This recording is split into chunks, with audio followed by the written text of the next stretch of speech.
Problem. Quiet stream. We're live. All right, hey everybody, welcome to AK Geeks and our movie of the week. I'm here with the other two guys in, well, there's 2 out of 3 guys from AK Geeks here, out of 4 total. First off, we have Brendan. Yeah. And Lynn. Wunderbar! Wunderbar. I love your enthusiasm, though, Brendan. Awesome. All right, guys. So this week, our movie of the week, in the group movie of the week, we decided to watch Yoga Hosers, as recommended by Lynn. Let me give you guys a little real quick plot summary on this one. 2 teenage yoga enthusiasts team up with a legendary manhunter to battle with the ancient evil presence that is threatening their major party plans. This movie was directed by Kevin Smith, written by Kevin Smith. It stars his daughter, Harley Quinn Smith, and Johnny Depp's daughter, Lily Rose Depp, as well as Johnny Depp in there, and a bunch of who is phenomenal in this. Wait, let's get to that a little bit. Also in there, you had some cameos by Adam Brody, Harley Morenstein from Epic Mealtime, Ashley Green. Then the 2 guys at the beginning of the movie, they look familiar as well. Quite a few cameos in this film. Brendan, since you're so enthusiastic, let's get through you first. Positives. I laughed a couple times. It was pretty funny. It was a post. What was that movie that he did? Post Cop Out, Kevin Smith. To where he said, "I'm just making movies just to make them have fun." You could see that he had fun making this. It's definitely not. It's not one of his best. It was enjoyable. Something I will definitely watch when I've had a big plate of pancakes. And I will enjoy the shit out of it. Well, that's most of his films, anyway. No, because I love watching Clerks and Clerks 2 straight. I watch Jay and Silent Bob all the friggin' time, and without having a full without pancakes. So. Yeah, but those are movies that definitely deserve having some pancakes. Oh, well, definitely. But this is one where I probably won't watch it again unless I have had pancakes. Right. But I enjoyed it. I paid attention to 90% of it. Lynn, what about you? Some positives from you. Dude, it was hysterical. It's Kevin Smith being Kevin Smith. It's like he took Clerks and married it to Degrassi Junior High, which I don't know if you're familiar with, but that's an 80s kids situation show. Years. Well, yes and no. It's been on for 20 years as far as Canadian TV, but we got the original series, and then we got the new generation when certain kids were grown up and are parents themselves. Now it's a Netflix show, but it's like he merged those 2 shows and they had this is the baby that they had. So I thought it was hysterical. All right, you mentioned something in there about Johnny Depp. I felt like he was the best part of this film. Well, I won't go that far. I thought he was the best. I hate Johnny Depp. I don't like much of his stuff at all. And this is the first time I've seen him, like, his over-the-top, like, acting stuff. It totally worked. And I was like, this is actually finally working for me. All right, for those of you guys that don't know, Johnny Depp plays Guy Lapointe. And he... Lapointeless. But what I loved about him in this role is the fact that he's completely not Johnny Depp. You cannot tell unless you really know him. Yeah. To be because of the makeup and all that, but the eye stuff that he does in this movie, the eyebrows. No, not the eyebrows. I'm talking about like the weird crossing of the eyes and like these weird reactions. Phenomenal, dude. He's got to do more of this type of comedy because it would be awesome if he did. He was my favorite part of the film. I thought the rest of it was. I thought if you go into this film expecting like this. This type of comedy that's not going to make fun of itself. Like, I felt like this thing was totally, like, okay with what it was. You know? It wasn't trying to be something else. Embraced it.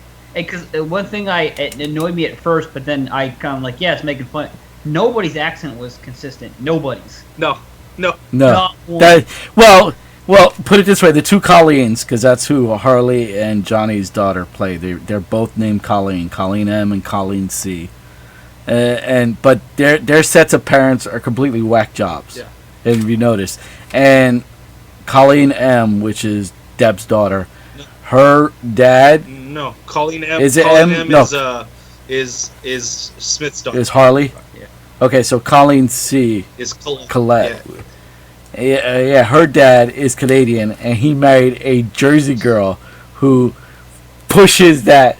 She tries to hide her Jersey accent, and out comes his ridiculous Canadian accent. It's what's her which name I thought was from, hysterical. We saw her in hashtag whatever, and she's also. I don't want to talk about that movie. I don't know what you're talking about. I don't know what movie you're talking about that we saw her in. What's her name? Yeah. I forget her real name. I only know her in Orange is the New Black.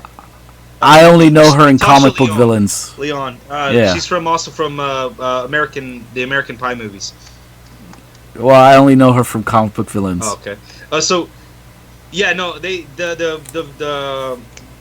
accents. I noticed even when Depp's daughter was doing her accent, like she'll start the sentence without an accent, then all of a sudden turn it on halfway in the middle, and I don't know if they're trying to do that or if I think that was done purposely because even her dad even was. You could see the stress of making it. And when they first opened the store after playing in the back at the beginning of the film, and they're like, "Sorry about that. Sorry about that." They kept stressing the about each time differently than the first time they did it. Yeah, it was never the same about. So yeah, I think they were doing that purposely. No, I thought the whenever they had an O, they did the O oot sound. I thought that was fine, but I just thought that their accents were all over the place and they were okay with that.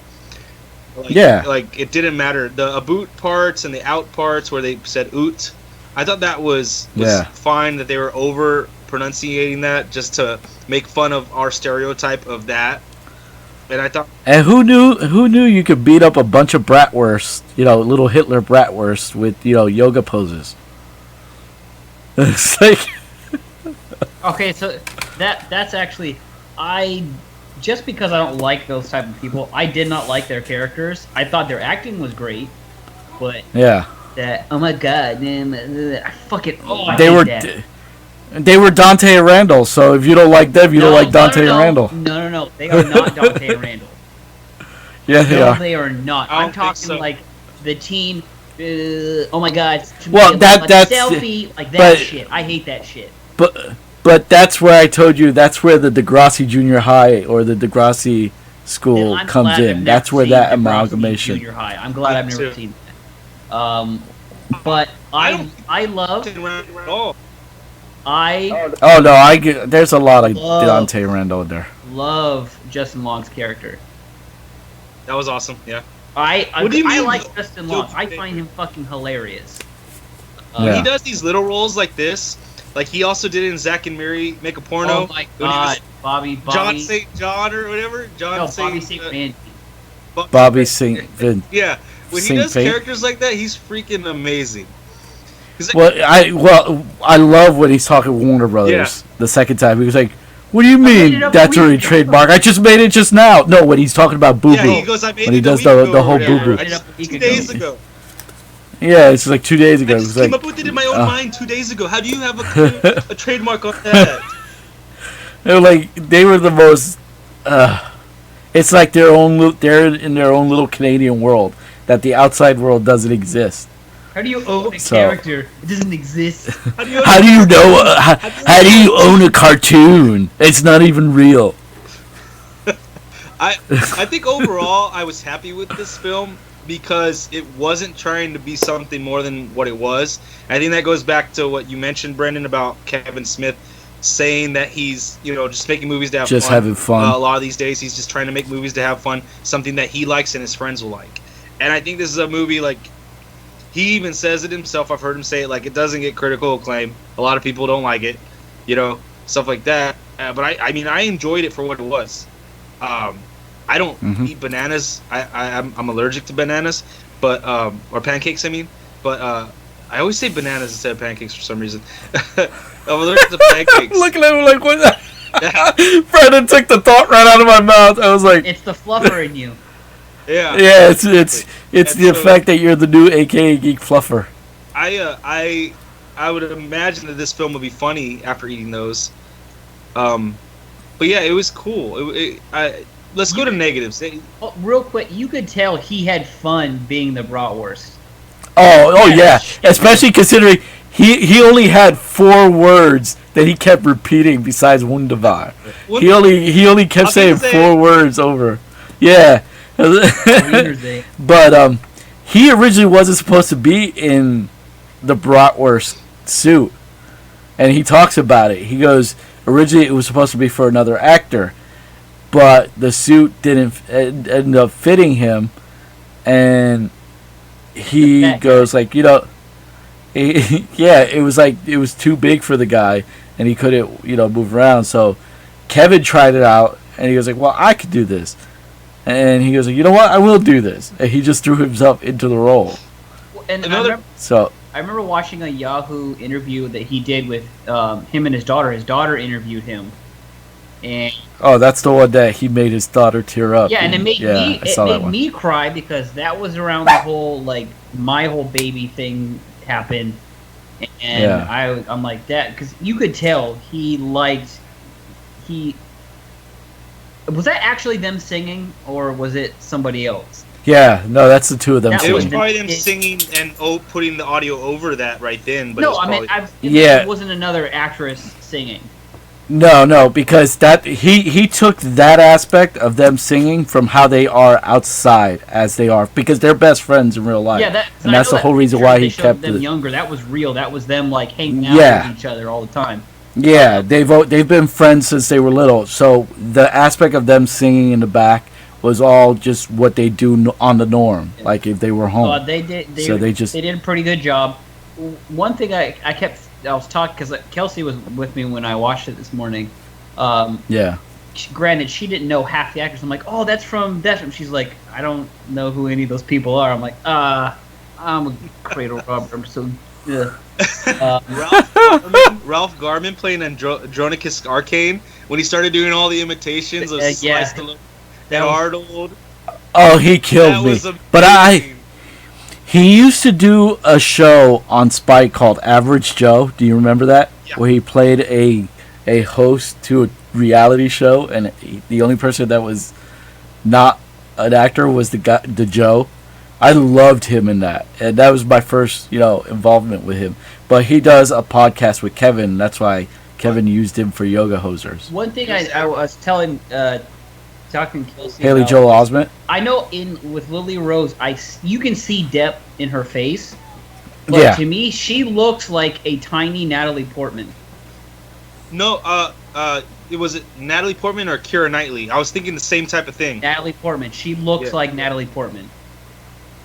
Well, she's got those depth smolder eyes. Yeah, no, that's you can see, like, in her nose and her eyes, you can see depth. But she overall, she looks like Natalie Portman 20 years ago. What's weird for me is knowing Kevin pre-baby, pre-Harley, and him talking about how ecstatic he was that he was having a kid, and he couldn't wait. He already had her name the moment Harley was ever presented, ever. And I'm talking about in the animated series. He was like, that's it. That's my daughter's name. Before she was even conceived. And so, it's like, it's creepy to see her now in one of his pictures, as a teen, and just having fun with it. Just like, because knowing him, how much I know this is one of his pride and joys, just to do that with her. So let's go. Let me ask you this: do you guys have any negatives or anything you wish they did better in this film? Yes. I have one or two things. Brandon. The one thing that drew me out is the first time they exploded one of the bratwurst. Their insides just looked so. It looked like 8th grade editing, Photoshop type stuff. I'm like, it wasn't even real fake, when you do fake horror stuff, it's fake, you can tell it's fake guts.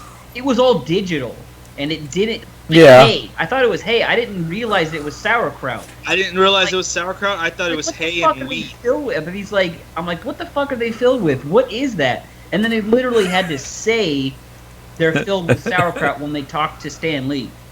Yeah, I thought that was weed and hay, like hay and weed, or like hash browns and weed. Yeah, I'm like, what?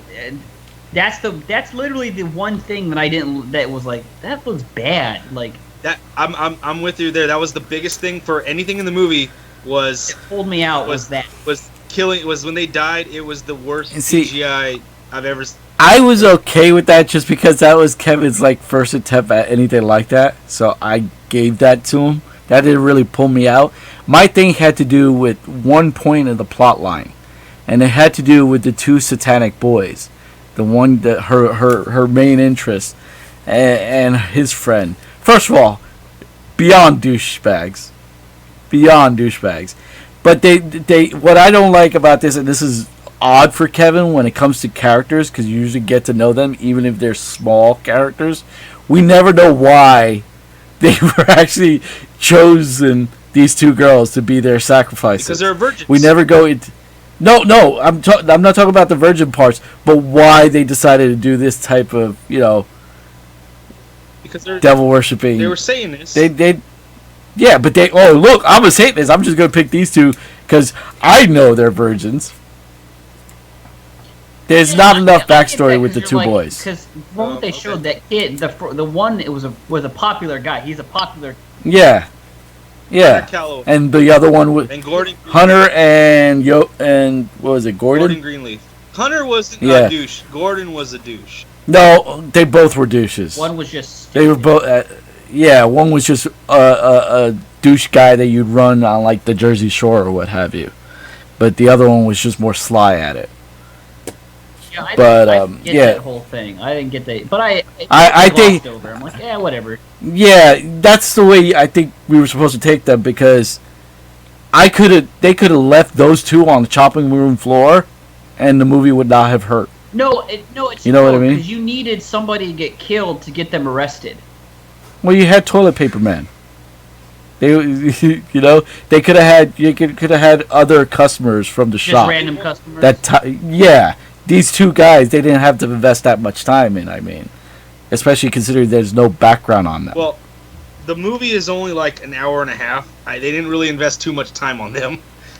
That's what I mean. Usually with Kevin, all his characters are fleshed. They didn't have to invest that much time. In other words, they didn't have to give them that much film. They could have went with other customers. Like when they first opened the store, they could have killed that one kid that gave them the finger that they liked, and his mom, because they made them so prominent in the beginning, and then poof, they're gone. And it comes to two douchebaggeries, and they take up most of the limelight. I thought they were just there for show. You know what I mean? They could have invested that celluloid film to either of the other customers. The kid with the finger, that's Johnny Depp's son. That's Johnny Depp's son. Yeah. I had no issues with those two. I understood what it was. It was trying to point you in this direction before it took a sharp left, and got you into the other side. That's super weird. And knowing Kevin, he could have done it a better way and saved himself using those two lackluster characters. So overall, Brendan, give us some final thoughts on your overall, anything that we missed that you caught that we haven't talked about yet. The one I didn't like was her delivery of the "I'm not even supposed to be here today" line. I agree with that. It felt a little forced. Wholeheartedly. Yeah. If she had just just been like, "I'm not even supposed to be here today," and then went, but yeah, but that also happened. Part of the movie. Well, remember when she said that was after they were told they had to go to work on a day they weren't supposed to. They were missing out on a party. No, it could have been. It felt weird.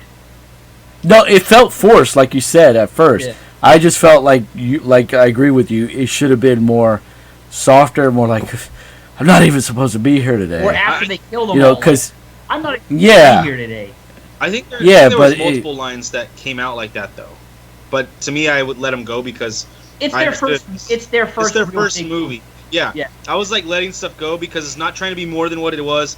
If they made mistakes or didn't do such a great job, I let it go. But it just it didn't. Yeah, no, I agree. Yeah, so but you're quoting Clerks.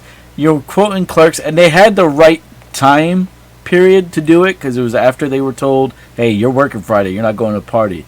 And here they are Friday night at their store. But like Brendan said, it would have been more easier if they would have cleared out all the brats, Hitler brats, and then if she would have been covered in sauerkraut, that would have been even more funnier. And said, we're not even supposed to be here today. Or she could have said it in jail, like, we weren't even supposed to be there today. Yeah, like or something along that lines. It was, so I think it was because of the line. It's not a line you can, like, yell in. You had very specific situations. It hadn't been done. But it's one or two lines that felt, so it wasn't like you're like, they're forcing everything. A lot of their stuff felt natural. It was the stuff that they weren't being them. Like themselves, you could tell. You never got them. Overall, they were just being them. They were pretty good, yeah. They were good. So yeah.